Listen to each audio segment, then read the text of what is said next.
Physical refining செய்யப்பட்ட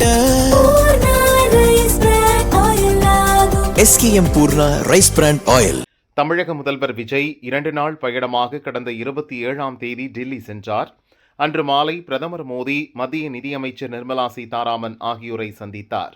உள்துறை அமைச்சர் அமித் ஷா, துணை ஜனாதிபதி CP ராதாகிருஷ்ணன் உட்பட பலரையும் சந்திக்க திட்டமிட்டிருந்தும் அவற்றை ரத்து செய்துவிட்டு அவசரமாக சென்னை திரும்பினார்.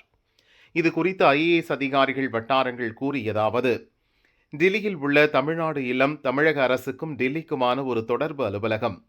மத்திய அரசின் முக்கிய நபர்களை சந்திக்க வரும் தமிழக அரசின் முக்கிய நபர்களுக்கான ஏற்பாடுகளை செய்து கொடுக்க 2 IAS அதிகாரிகள் தலைமையில் செயல்படுகிறது.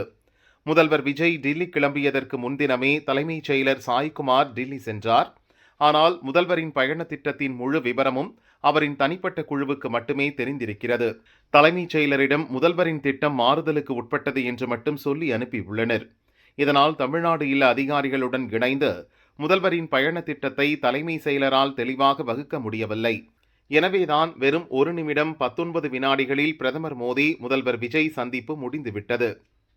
உள்துறை அமைச்சர் அமித் ஷாவை சந்திக்கும் திட்டம் 3 முறைக்கு மேல் மாற்றப்பட்டதால் அந்த சந்திப்பு கடைசி வரை நடக்கவில்லை. வழக்கமாக தமிழக முதல்வர் டில்லி சென்றால் நிருபர்களுக்கு பேட்டி தருவது வழக்கம்.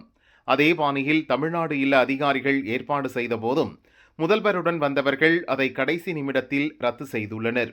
அதேபோல முதல்வர் தனி விமானத்தில் சென்ற சமயத்திலாவது உடன் வந்த தனி செயலர் செந்தில்குமாரிடம் தன் பயண திட்டத்தை கூறியிருந்தால் அதற்கு ஏற்றபடி டில்லி பயணத்தை அதிகாரிகள் வடிவமைத்திருப்பர்.